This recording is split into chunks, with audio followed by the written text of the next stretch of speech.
Hello friends, target toward selection में आपका स्वागत है। अगर मेरा चैनल अभी तक आपने सब्सक्राइब नहीं किया तो चैनल को सब्सक्राइब कर लीजिए। देखिए, मेरा चैप्टर चल रहा है 3rd और ये चल रहा है non linear partial differential equation. तो ये हमारा चैप्टर चल रहा है। आज हमारा जो टॉपिक है क्लेरोट इक्वेशन है। क्लेरोट इक्वेशन में समझ लेते हैं क्या होती है। देखिए, अगर आपका जो इक्वेशन होती है वो P X plus Q Y plus function P Q की फॉर्म में होती है, उसको हम बोलते हैं क्लेरोट इक्वेशन। और आज का टॉपिक हमारा यही है। ये स्टैंडर्ड 4th में आती है नॉन पार्शियल डिफरेंशियल इक्वेशन की। हम स्टैंडर्ड 3rd तक करा चुके हैं, 1st, 2nd एंड 3rd। और मेरे पास कमेंट बॉक्स में ये भी आया था कि मैम टीजीटी पीजीटी की तैयारी शुरू करा दीजिए क्योंकि पेपर की डेट आने वाली है। तो ये मेरा लास्ट टॉपिक है non linear partial differential equation का, क्लेरोट इक्वेशन। इसके बाद हम क्या करेंगे कि जो हमारा टीजीटी पीजीटी बीच में रुक गया था, हम उसके लिए आगे वर्क करेंगे, यानी कि उसके हम वीडियोस लेकर आएंगे। तो आप भी सबसे पहले रिवीजन में कौन सा टॉपिक पढ़ना चाहते हैं आप मुझे कमेंट बॉक्स पे जरूर लिख दीजिएगा, क्योंकि जब हम टीजीटी पीजीटी की तैयार कर रहे हैं, सोच रहे हैं कि रिवीजन से स्टार्ट करें, तो कौन सा टॉपिक पहले पढ़ना है आप ये कमेंट बॉक्स पे जरूर लिख दीजिएगा। तो आइए शुरू करते हैं क्लेरोट फॉर्म यानी कि डिफरेंशियल इक्वेशन। क्लेरोट इक्वेशंस आप जान ही गए हैं क्या होती है। z equal to P X plus Q Y plus F function P comma Q, ये वाली फॉर्म की होगी। अब हम ये डिस्कस करते हैं इसको सॉल्व कैसे करते हैं, यानी कि वर्किंग मेथड क्या होता है। तो देखिए, वर्किंग मेथड क्या होता है कि हम ये करते हैं कि जो फॉर्म होती है p और q होती है, ये p और q की फॉर्म में क्वेश्चन है। हम इसमें क्या करते हैं, p की जगह a पुट कर देते हैं और q की जगह b पुट कर देते हैं। ओके, और फिर उसके बाद p की वैल्यू दोनों सॉल्व करते हैं। जैसे कि z इज इक्वल टू क्या हो गया, ax plus B Y plus F function a comma b। Okay, replace कर दिया पहले। फिर आप जानते हैं p को हम क्या बोलते हैं, del z upon del x बोलते हैं, और del z upon del y बोलते हैं q को, यानी कि b हो गया और del z upon del x क्या हो गया आपका a हो गया। बस हमें फिर उसके बाद यही वैल्यू रखनी है, यानी कि हमारा जो इक्वेशन होगी वो आ जाएगी z is equal to P X plus Q Y plus F function p और q, जो कि गिवन सेटिस्फेक्शन का इक्वेशन देखिए।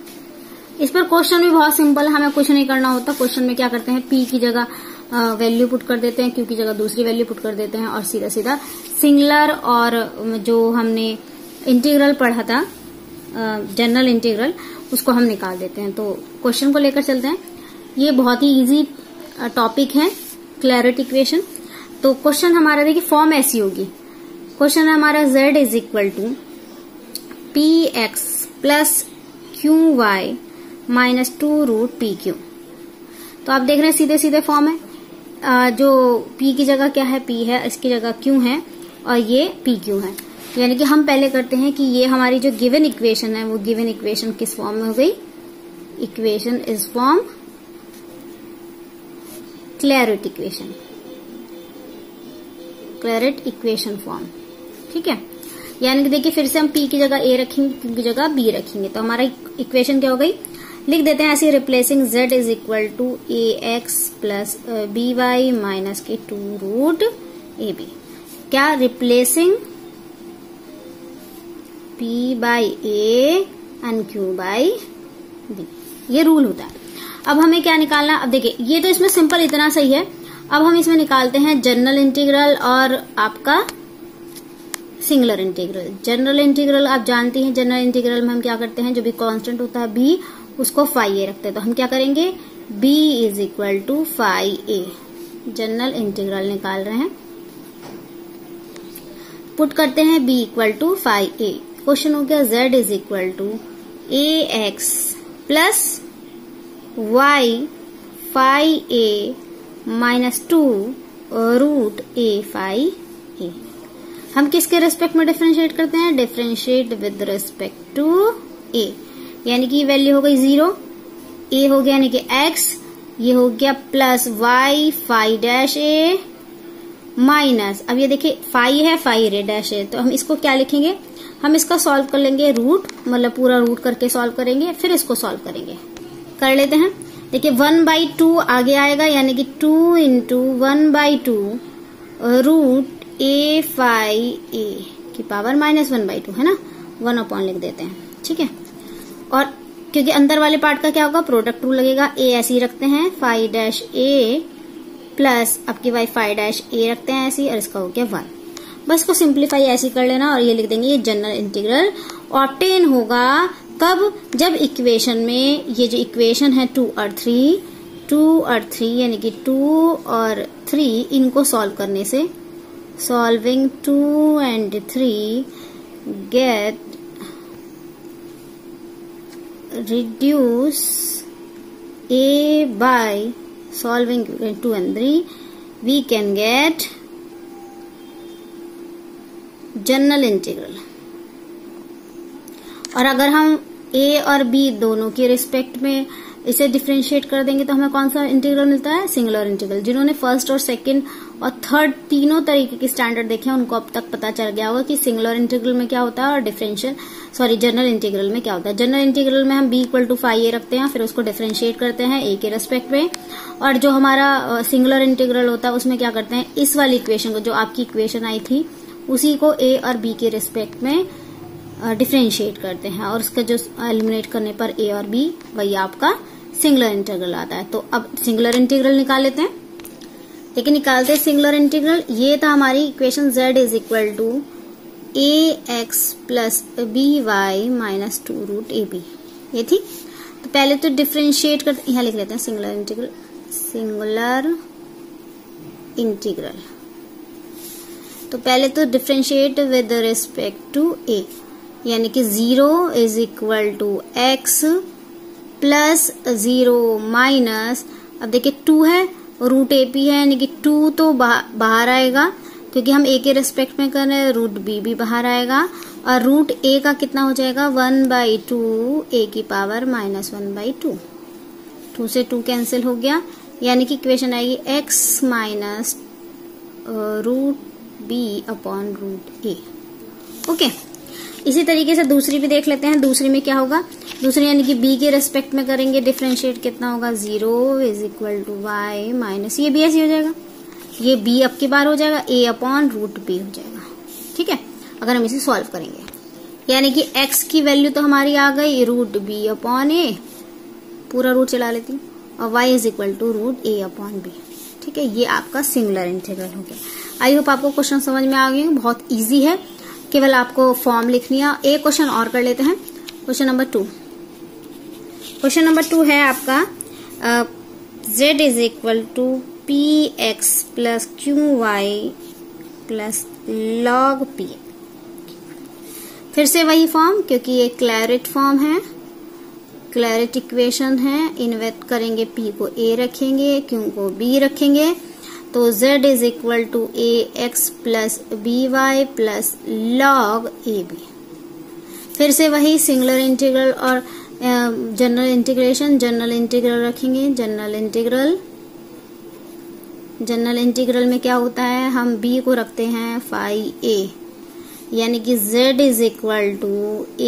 ax + b phi a + log a phi a।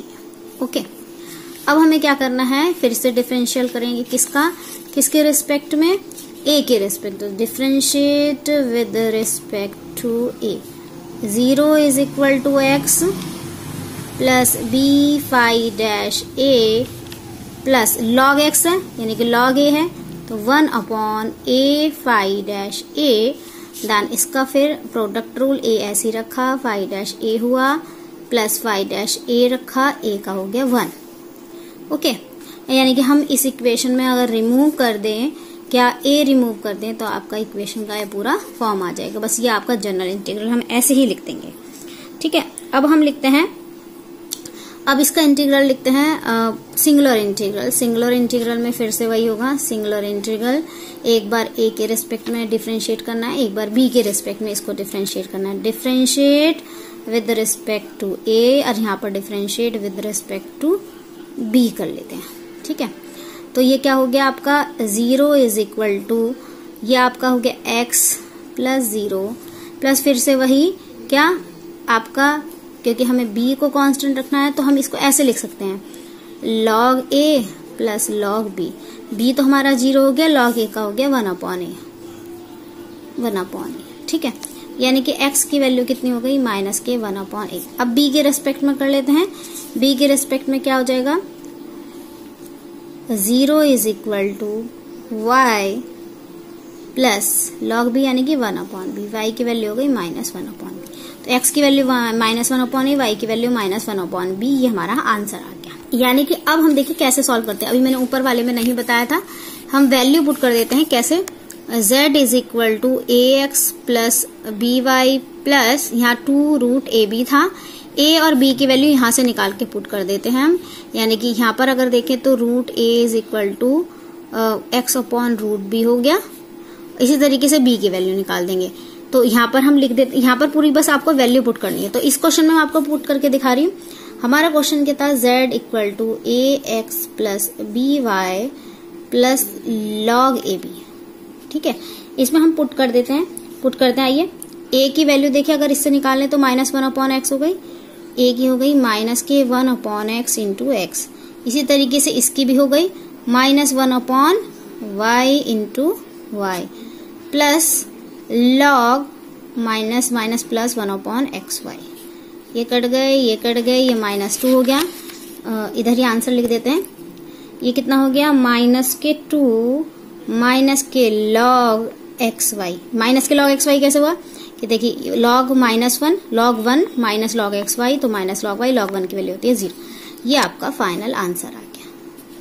I hope आपको आज की वीडियो अच्छी लगी होगी। ये था आपका क्लैरिट मेथड, क्लैरिट इक्वेशन। हम अब कल से लेकर आएंगे टीजीटी बीजीटी की, फिर से तैयारी शुरू करेंगे। आप पहले कौन सा टॉपिक पढ़ना चाहते हैं प्लीज कमेंट बॉक्स में जरूर लिख दीजिएगा, जिससे कि हम वही टॉपिक स्टार्ट करें जिसमें आपको इजी लगे। कल नई वीडियो के साथ टीजीटी पीजीटी की तैयारी के साथ फिर से मिलते हैं। Thank you so much.